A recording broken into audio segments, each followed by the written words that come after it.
अस्सलाम अलैकुम। कैसे हैं आप सब? उम्मीद करती हूँ कि आप सब खैरियत से होंगे। अल्लाह का शुक्र है, मैं भी बिल्कुल ठीक ठाक और खैर खैरियत से हूँ। तो ये एक दिन पहले शाम का क्लिप है। यहाँ पे हस्बैंड जो है सौदा लेके आए थे और हम लोग सारा सौदा जो है ना बाजार से ही लेते हैं।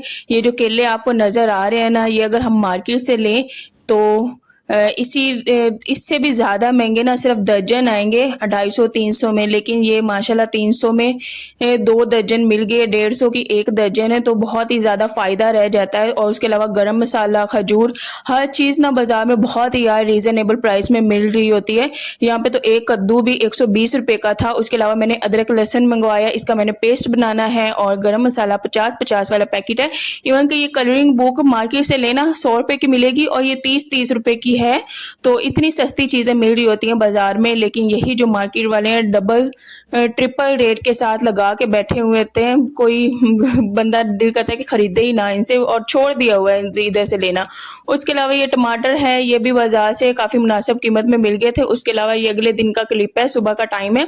तो मेरे पास यार जगह नहीं है, कहाँ पे मैं कपड़े को सुखाऊं, अपनी चीज़ें कहाँ मैं रखूं। हर चीज़ में इंसान ना बहुत ही ज़्यादा थका जाता है। अगर बहुत ही ज़्यादा कंजेस्टेड एरिया हो जहाँ पे ना तो सामान रखने की जगह हो रही हो, ना ही कपड़े सूखने डालने की जगह हो रही हो। यहाँ पे गर्मी की वजह से कपड़े में इतनी कोई स्मेल पड़ जाती है ना, उसकी रीज़न ये है कि ऊपर से नीचे करके डबल डबल डालने पड़ते हैं। तो कोई ज़्यादा स्पेस ही नहीं है, नीचे नहीं डालती क्योंकि मेरे बहुत से कपड़े नीचे चोरी हो गए हैं। इवन के कपड़े साथ डाल दो, साथ जो है आटे वाला मैंने इधर ही ला के रखा हुआ। उसके अलावा बर्तन भी ये रखे हुए हैं। तो इस सूते हाल में इंसान क्या ही कमरे की कैसे कमरे को एक नीट एंड क्लीन रखे और कैसे सफाई करे। तो बस इंसान खुश होता है, रहता है, लेकिन जब इस तरह की फिर चीज़ें देखने को मिलती हैं, फेस करने को मिलती हैं, तो डिस्टर्ब भी बहुत ज़्यादा हो जाता है। उसके अलावा घर में सामान इतना ज़्यादा है, बहुत ही ज़्यादा है, बहुत ही ज़्यादा। मेरा तो जो सामान है वो रूम में ही सारा है और उसके अलावा साथ में थोड़ी सी गैलरी है, उसमें रखा हुआ है। लेकिन सारा सामान भी मैं गैलरी की तरफ नहीं रख सकती। कुछ चीज़ें मेरी ऐसी हैं जो मुझे डेली बेसिस पे ज़रूरत पड़ती है। तो बस बहुत ही ज़्यादा मुश्किलात इंसान को होती हैं। मेरी तो अल्लाह से दुआ है, अल्लाह हर बेटी को उसका अपना घर दे जिसमें वो सुकून के साथ अपने घर का कोना कोना चमकाए और उसको बड़ी खूबसूरती के साथ सजाए संवारे। तो ये मेरा बहुत ही बड़ा ख्वाब है। आप सब ढेर सारी दुआएं किया करें, अल्लाह मेरे लिए आसानियां पैदा करें। और मेरा इतना दिल चाहता है हर कोने को मैं अपने तरीके से अरेंज करूँ, सॉरी अरेंज कह रही हूँ, मैनेज करूँ। हर तरीके से सामान अपने तरीके से रखूँ जिस तरह मुझे पसंद है। और इंशाल्लाह इंशाल्लाह मुझे अल्लाह पे यकीन है, इंशाल्लाह वो दिन ज़रूर आएगा जब अल्लाह मुझे मेरा अपना घर देगा और उसको मैं कह भी सकूँगी हाँ ये मेरा अपना घर है। तो खैर यहाँ पे कपड़े डाल दिए थे और उसके अलावा बच्चों को भूख लगी थी और उसे उन्हें मैं रोटी बना के दे रही थी, साथ में मैंने पुलाव बनाना था आज। उसके अलावा आज सारा दिन जो 2 बजे तक है वो हम लोगों ने आज फिर दोबारा डीप क्लीनिंग की रूम की।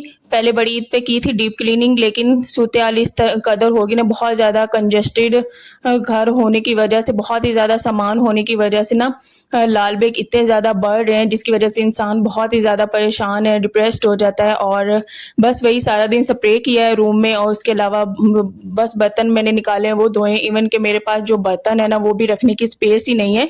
तो आपसे बस मशवरा चाहती हूँ कि आप मुझे थोड़ा बताएं मैं कहाँ पे अपने बर्तन थोड़े से सेट करूँ, अरेंज करूँ।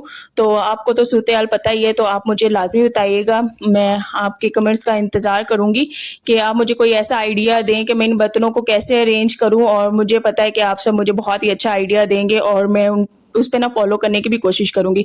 उसके अलावा बहुत से लोग मुझे कहते हैं ये जो बैक वॉल है ना, वॉल, इस पे ना वॉलपेपर लगाए आजकल बहुत ही प्यारे प्यारे आए हुए।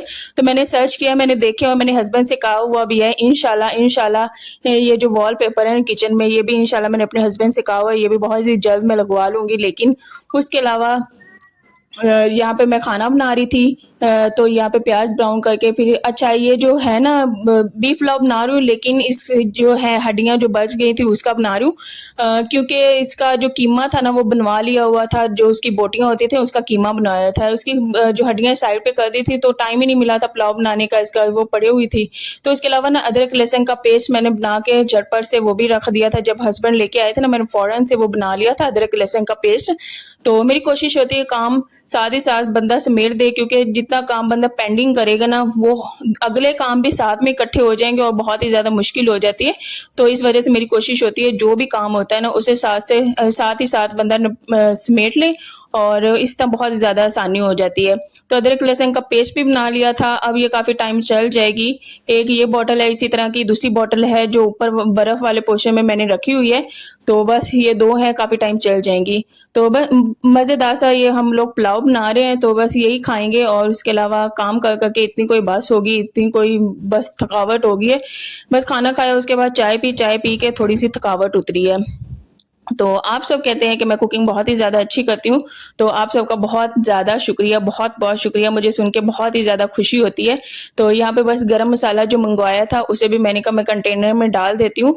तो ये बाज़ार से ले लेना गरम मसाला, 50 का एक पैक मिलता है, बड़ा ही मुनासिब चल जाता है, और इसमें अच्छा खासा ज़ीरा भी होता है, दालचीनी भी होती है और पत्ते भी होते हैं, तो वो बस एक पत्ता बंदा डाल देता है। अच्छा, इसे तेज़ पत्ता हम तो कहते हैं, पता नहीं आपकी तरफ इसे क्या कहते हैं। तो बस काली मिर्चें डालती हूँ, दालचीनी डालती हूँ और इसके अलावा ज़ीरा डालती हूँ, तो बहुत ही अच्छी और प्यारी खुशबू पुलाव में आती है, और सालन, कोई-कोई सालन होता है ना उसमें बहुत ही ज़्यादा अच्छा लगता है गरम मसाला। तो बस जब ख़त्म हो जाता है तो हस्बैंड से मंगवा लिया करती हूँ, और उसके अलावा अब बारिशें इस्लामाबाद में नहीं हो रही हैं, धूप बहुत ही प्यारी निकलती है। अभी भी पंखे की हवा बहुत ही अच्छी है, लेकिन अनकरीब बहुत ही ज़्यादा गर्मी होने वाली है। तो बस हरी मिर्चें भी यहाँ मैं काट के डाल दूँगी। तो पुलाव तो मैंने बहुत ही जल्दी बना लिया था झटपट से, कुकिंग काफ़ी तेज़ स्पीड के साथ कर लेती हूँ, लेकिन बाकी जो काम है उनमें टाइम लग जाता है। अच्छा, स्पीड के साथ कर लेती हूँ, लेकिन फिर भी हम औरतों का जो है ना किचन से ऐसा कोई पाला पड़ा ही रहता है ना, किचन से हमें खाना बना के भी ना किचन में किसी न किसी काम की वजह से आना पड़ता है, सुबह से लेके शाम तक। कभी बच्चों को के लिए फीडर धोना, उनको कभी मिल्क देना, उसके अलावा उनके लिए फिर सूजी चढ़ाना, इस तरह छोटे-छोटे काम किचन से जुड़े ही रहते हैं, चाय बनाना, बर्तन धोना, तो पूरा दिन चक्कर किचन के लगते ही रहते हैं। और बस यहाँ पे मैं डाल के इसे ज़्यादा भूनने की ज़रूरत नहीं होगी, क्योंकि इसमें कोई स्मेल नहीं है। बस मैंने इसे बॉयल कर लिया था, उसके बाद इसमें डाल दूँगी, और ये बर्तन ना छोटा पड़ गया था, क्योंकि हड्डियाँ बड़ी-बड़ी थी ना, इस वजह से वो मैंने अलग कर ली थी, और जो बोटियाँ थी उनका कीमा बना लिया था, तो हड्डियाँ बड़ी-बड़ी थी, इस वजह से भूनने में मुश्किल हो रही थी, और मुझे ये डर था कि चावल इसमें बहुत ही ज़्यादा खिलेंगे नहीं, तो इस वजह से ना जिसमें मैंने प्रेशर कुकर में लगाया था ना, सीटी लगाई थी, उसी में मैंने दोबारा इसे डाल के अच्छे तरीके से भून के, इतना नहीं भूना, बस 5 मिनट के लिए भूना, उसके बाद फिर मैंने चावल डाल दिए, और पुलाव बहुत ही ज़्यादा मज़े का बना था, क्योंकि हड्डियों का रस निकल जाता है, तो वो फिर पुलाव में बहुत ही ज़्यादा अच्छा लगता है। इतना वो जो होते हैं ना उसकी बोटियाँ, उसमें इतना फ्लेवर नहीं होता जितना इन हड्डियों में रस होता है। तो बस मज़ेदार सा पुलाव बन जाएगा। उसके अलावा लाल बेगों ने यार बहुत ही ज़्यादा तंग किया हुआ है, बहुत ही ज़्यादा तंग किया हुआ है। आप सब ने मुझे बताया भी था, लेकिन मुझे फिर नाम वगैरह भूल गए, वो हस्बैंड से वही स्प्रे मंगवा लेती हूँ, वही करती हूँ। लेकिन आप सब मुझे एक दफ़ा प्लीज़ फिर बताइएगा, ऐसी कौन-सी चीज़ है जो रखने से और या फिर स्प्रे करने से लाल बेग हमेशा के लिए ख़त्म हो जाएँगे और आएँगे भी नहीं पलट के, वो चीज़ मुझे लाज़मी बताइएगा, क्योंकि हम तो बहुत ही ज़्यादा परेशान हैं। एक तो सामान रखने की जगह ही नहीं है, ऊपर से लाल बेग भी अगर तंग करे ना तो इंसान बहुत ही ज़्यादा डिप्रेस्ड हो जाता है। तो प्लीज़ लाज़मी बताइएगा। उसके अलावा बस यहाँ पे हम लोग खाना खा लेंगे, नूर सो गई थी, इसलिए मोबाइल की टॉर्च ऑन करके तो बस उसी के साथ फिर वीडियो बना ली थी। साथ में मैंने प्याज़ और टमाटर का सैलेड बना लिया था। वैसे मैं चटनी को भी बड़ा मिस कर रही हूँ आजकल, मैंने बनाई नहीं, ना ही टाइम मिल रहा बनाने का। इंशाल्लाह चटनी भी किसी टाइम बनाऊँगी, तो चटनी का ना एक अलग ही मज़ा होता है। तो बस मैंने अपने लिए थोड़े से निकाले थे, क्योंकि पका-पका के बंदा थक जाता है, तो इतना खाने को दिल नहीं करता। बस यही खा लिए, अल्लाह का शुक्र है। तो यही होती है हम हाउसवाइफ्स की रूटीन, घरदारी, उसके अलावा किचन, खाना बनाना, बच्चों को देखना, चीज़ें समेटना, उनको रखना जगह पे, तो यही होती है एक जो हाउसवाइफ होती है ना उसकी यही रूटीन होती है। तो यहाँ पे अब मैं आपको दिखाती हूँ, ये वाले मैंने सारे बर्तन धोए थे, इन्हें रख दिया हुआ है, लेकिन इनकी रखने की जगह नहीं। अगर बेड के नीचे रखती हूँ तो वो लाल बेग जो है इरिटेट करते हैं, ज़ाहिर सी बात है। ये कपड़े सारे यहाँ पे मैंने सूखने के लिए डाले हुए हैं, अगर बाहर डाले हैं तो वहाँ पे हवा ना लगने की वजह से ना बहुत ही ज़्यादा स्मेल पड़ जाती है। उसकी वजह से इसे मैंने खाली कर दिया, क्योंकि इसमें मैंने कपड़े रखे हुए थे, तो वही लाल बेग फिर आके इधर बसेरा कर लेते हैं। उन्हें मैंने टोटली खाली करके ना जो कपड़े हैं ना वो बाहर मैंने पेटी के ऊपर शॉपर में डाल के रख दिए हुए हैं।